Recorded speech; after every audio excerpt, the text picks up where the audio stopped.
Alors, regardons un petit peu comment ça se présente, une démonstration par équivalence successive. L'énoncé ici a figé AB dans R+, donc je ne suis pas forcément obligée de le remettre dans ma copie, mais moi je sais que je préfère. Donc je reprends les notations de l'énoncé, figé, AB dans R+. Alors, on veut montrer ici que ce booléen de comparaison est vrai.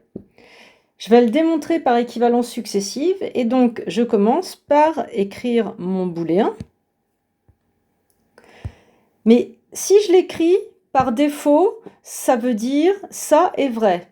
Or justement, je ne peux pas affirmer à ce stade de ma démo que c'est vrai. Je cherche à prouver que c'est vrai. Donc moi, je vais le reformuler jusqu'à trouver un booléen équivalent dont la valeur de vérité est évidente, parce qu'en l'état, il n'y a quand même rien d'évident, cette inégalité.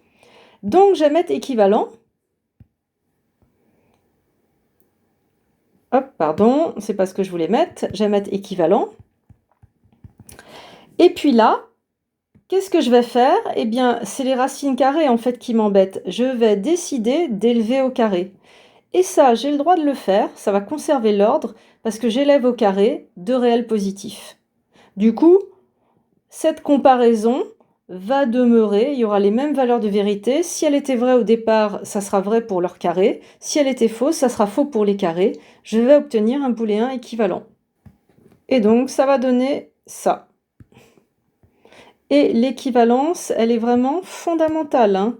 Sinon, je répète, s'il n'y a pas l'équivalent, on ne comprend pas ce que vous faites. On ne comprend pas le lien entre ça et ça. Ici, j'ai élevé au carré. On n'a pas tout le temps le droit de conserver la comparaison. C'est parce que ce sont des réels positifs qu'on est sûr que ça marche. Donc, on le dit. Carré, passage au carré.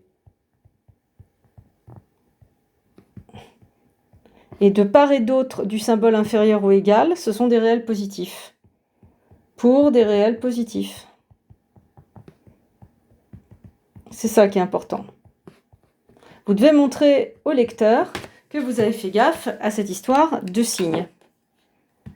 Après, je vais calculer et réduire. La racine au carré, eh bien, ça se simplifie. Et comme je ne fais que de la simple reformulation de calcul de base, j'ai le droit de conserver l'équivalence.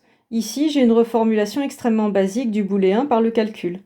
Donc là, la partie à gauche du inférieur ou égal, ça devient A plus B. Et la partie à droite, eh bien, c'est une identité remarquable, U plus V au carré. Donc ça fait U carré, c'est-à-dire A, plus 2UV, plus V carré B. Identité remarquable. Donc ça a été reformulé en ça.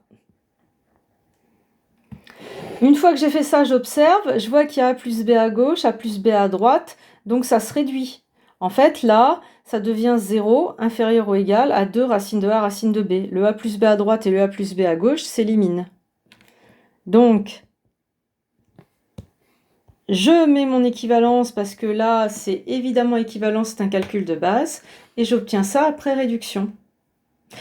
Et j'ai donc un nouveau booléen qui a les mêmes valeurs de vérité que le premier, sauf que celui-là, sa valeur de vérité est devenue évidente. 0 plus petit que le double de racine, eh ben c'est vrai, puisque les racines renvoient des valeurs positives dès qu'elles sont définies. Il n'y a plus qu'à conclure. Voilà, on écrit ce qu'on a observé. Le dernier booléen, il est visiblement vrai, et donc par équivalence successive, le tout premier est vrai aussi. Ce qui termine la démonstration. Le petit carré, c'est pour dire fin de démo. Voilà, on se retrouve dans une prochaine vidéo pour voir les rédactions avec du égal successif.